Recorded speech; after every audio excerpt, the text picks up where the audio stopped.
Welcome back to our episode. Ryan and Kevin here with Chaos MMA. And today we have on Chris Beast Boy Barnett, who fights Jay Collar at UFC 279. Chris, man, how you doing? Man, I'm good, man. Can't complain. Thanks for having me. Yeah, thanks for coming on. It was great speaking with you last time. Good convo. And how are you feeling about, a week out? Everything good with like the weight, body feeling good, everything else? Yeah, dude. No real big complaints. Only my complaint is this grass seems to keep growing every week. It's like, yeah, this week I won't have to cut it again, but it's actually helping with the weight cut. Get a little bit extra Get a little cardio, exercise. yeah, a Yeah. little extra in right there. But yeah, nah, man, everything's running real smooth, man. All right, cool. All right, so let's get into the business talk. How does it feel to be on such a big pay-per-view like this, headlined by one of the biggest stars in the sport right now, Kamza and Nate? Man, it's oh, hang on one second. This might be USADA. They've been blowing me up. USADA calling you right now? It might be. Might be. You said. I gotta answer this. Hang on. Now you good. Put on speaker. Right. Hello? Hello? Okay, maybe not. If it's important, they'll call Gotta back. answer every phone call, and then it can be 4 o'clock in the morning. It can Wait. be. Speaking of USADA, real quick, did you see what they did to Paulo Costa a couple weeks ago during his weight cut?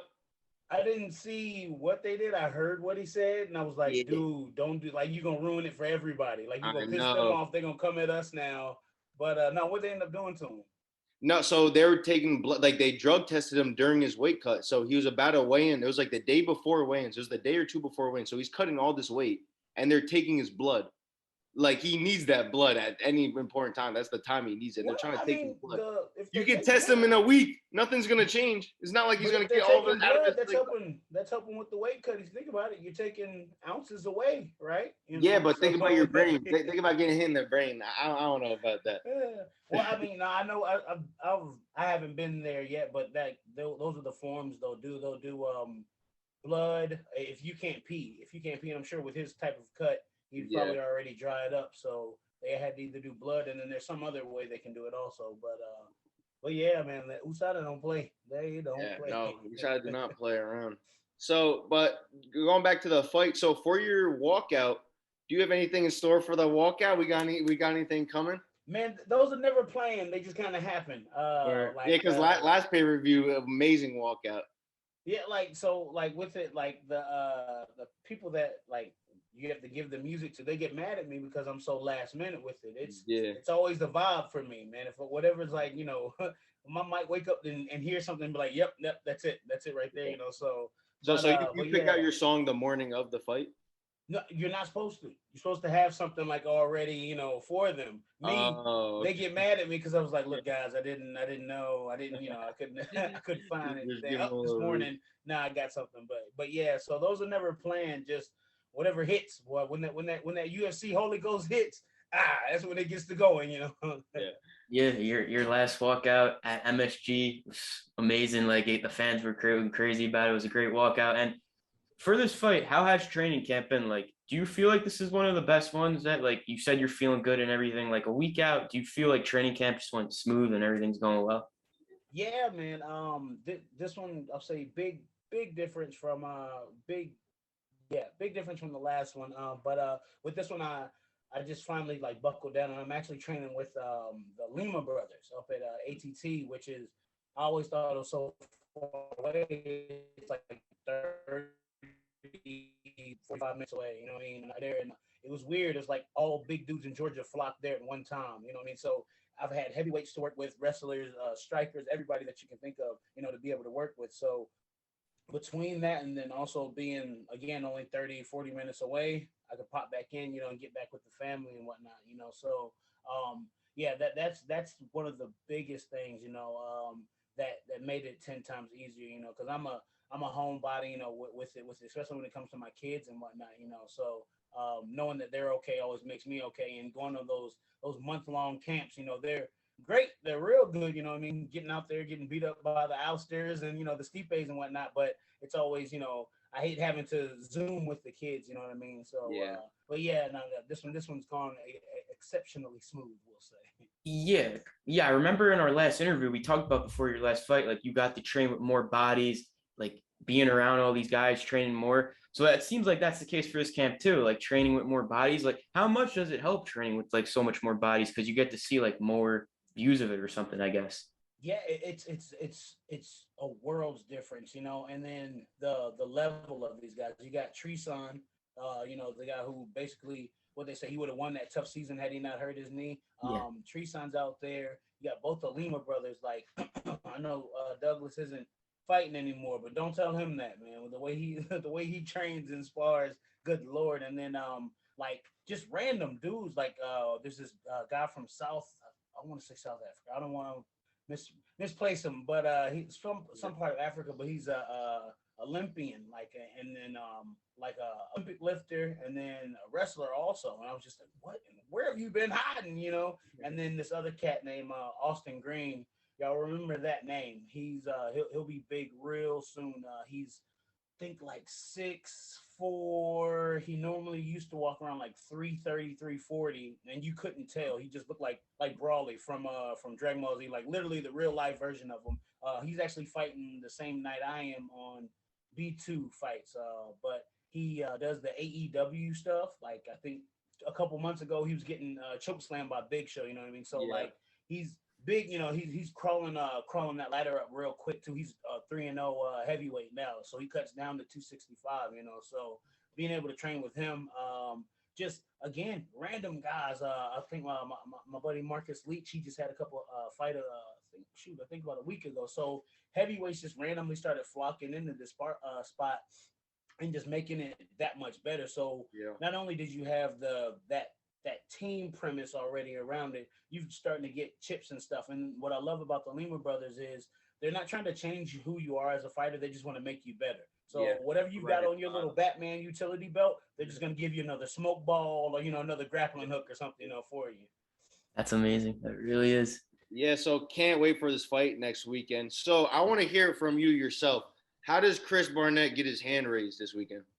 After a performance of the night battle with my man Jake, we either get we secure the TKO late second or early third, or if not, if he's been doing his cardio due diligence on himself, then it might be one of those. I'll end up getting the unanimous decision, but it'll be a war. It'll be a nice little war. But yeah, because I know he's sick of split decisions. I heard him say that in a couple of interviews. Yeah. Will we see any spinning wheel kick attempts? There's that no, again? You can't say Chris or Jake. To be honest with you, Jake throws those spinning side kicks and stuff like that, man. So yeah. When I saw that kick at first, I'm like, the biggest guy is doing these kicks. I'm like, bro. The shortest guy. I actually have I'm the UFC in the history of UFC, I'm the shortest heavyweight. Really? But think about all the heavyweights in history. How many of them have even attempted a spinning wheel kick? Yeah. Like, come on. Oh, man. And Chris, did you take anything from your last fight that you feel is gonna help you going into this fight? Like we hear fighters say, like a learning experience, like, oh, now I know this for this fight. Like, did you take anything from your last fight for this one? Yeah, not to darken the cast, but learn to say no, just to not take fights, because literally the last fight, my wife was suffering from encephalitis. So from the beginning of that camp to the end, literally, like they called me 30 hours before fighting Boudet to tell me, hey, you need to make a decision. You know what I mean? And she ended up passing away, May 10th? Yeah, May 10th. Sorry about that. So that whole camp, I was able to get like maybe an hour of training in a day because I was in the hospital, for the the remainder of that day, trying to figure something out, with it. But yeah, no, that's one thing. And then even not to make an excuse, you know what I mean, or whatever, but if you go back and watch that fight, like regardless of the elbow, regardless of what it was, I sat there and I let him hold me against that cage, you know what I mean, for 3 rounds, you know what I'm saying? So even if that was a DQ, that's still not a win I would have won it anyways, you know what I'm saying? So looking at it, again, a loss, yeah, on the record, but a learning lesson definitely, just because that's not me. Like that helped me go back to my roots and stuff. Like with this camp, not only have I been training with the Lima brothers, I got back with my brother, Curtis Barnett, Taekwondo wise. Like he's he's a stickler when it comes down to it. You know, he's got me. He's like, yo, you're not gonna go out there with Barnett Taekwondo and embarrass us, all right? So therefore, we're gonna do it like this, you know. So getting back with him, you know, back training at Barnett Taekwondo Academy again.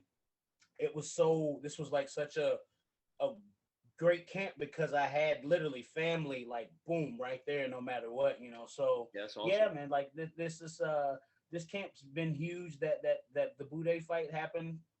I understood why a little bit different too. If you look at the way I went to fight Gian Vellante, it was almost like I was fighting a friend, and you know that's the whole interviews where yeah, you know that's my buddy, Stipe. Yeah.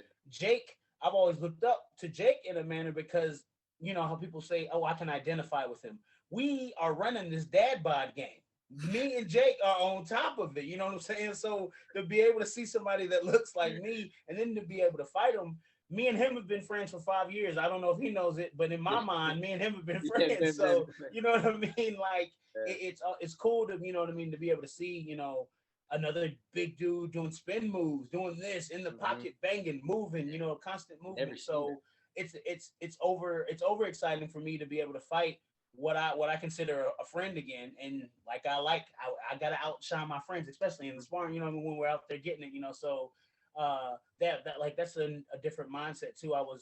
I had Boudet painted as, oh, I got to get my revenge for Ben Rothwell, and I'm angry, da, da, da, da, da. And that's not me. Like I'm a free form, flowing type dude. I'm better when I'm allowed to be myself and not trying to be. I'm gonna go out there and knock you out and hit you hard. You know what I mean? That's not me, dude. I need to. If they could play music during fights, I'd be world champion everywhere in every organization. If they could play music during the fight, I mark my word. You could put music on during the fight. World champion. What if your corner got like a little speaker? They allowed to do that, little bops. We were talking about this. We were like, okay, so look, if they can talk, you know, through they can the stream, cage, right? Why can't I play some music? Why not have it? Just not know it. It can be an instrumental. It doesn't have to be. It doesn't have to be words or anything. Need a beat. I just need a beat. That's it, man. So, but yeah, man, like that. That's me. Like you know what I mean. I up tempo, boom, boom, boom. I don't need to get stuck in that. Like, you burn a lot of energy. I found out trying to be all, you know. So speaking of energy, when you're in the cage throwing these crazy kicks and everything, does that affect your energy? Like, does that affect the cardio? No, it's natural because I've been trained like that.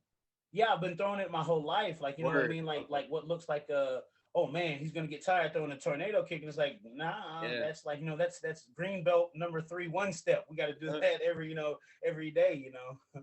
Yeah, I mean, based on what I'm hearing from you, I think we're in for a good fight with some crazy kicks. And is it the battle of dad bods you're saying? I mean, I'm just saying, you know what I'm saying? You know what I'm saying? He's got 3 boys, you know, and literally, if you were to like put us in a multiverse, I think we were on the same path, and then I just kind of went this way a little bit, you know. With I got a little bit more melanin. That's all we'll say. It's coming. Yeah, and it's coming full circle. Literally, the shape of our bodies. You see how this works? It all works. But yeah, man, like because he's a great father also too. Like if you listen to his interviews and whatnot, like if he's not literally doing something on cars, which another thing I'm big into also. Like he's throwing like frisbee, playing catch, you know, playing basketball, something with his boys and whatnot. You know what I'm saying? So just like that whole aspect of it too, man. Just a good, wholesome person, you know, overall, man. Like if I lived in Cuba, Missouri, I'm sure my house would be like right next to his or right behind it. You know, people be getting mad at us outside, loud, playing with the cars, doing all that other randomness, man. Yeah, no doubt. It's going to be a great fight. We certainly can't wait for September 10th. And last thing here, Chris, thanks again for your time. Just a little segment we do at the end for the viewers to get to know you more. I'm just going to ask you something. We're both going to ask you something. Your first thing that comes to your mind, just say it. Are you down to do it? Rapid questions. Word. All right. All right. First one. Favorite food? Ooh, shrimp. Shrimp. Okay. Favorite movie? Oh, God. Favorite movie right now would be, I don't know, something Marvel. Favorite hobby? Gaming right now, trying to get in that gaming world. Favorite cheat meal when you're not training? What's your go-to? The worst food you could possibly think of? Heavyweight, man. We cheat meal all the time. I don't know. What's your favorite though? What's your favorite? I guess Skittles, something. Skittles. Okay, go. Favorite TV show? Oh, I'm back into The Office again. I'm watching the Superfan cuts. Okay, I love it. I love it. And favorite UFC fighter growing up?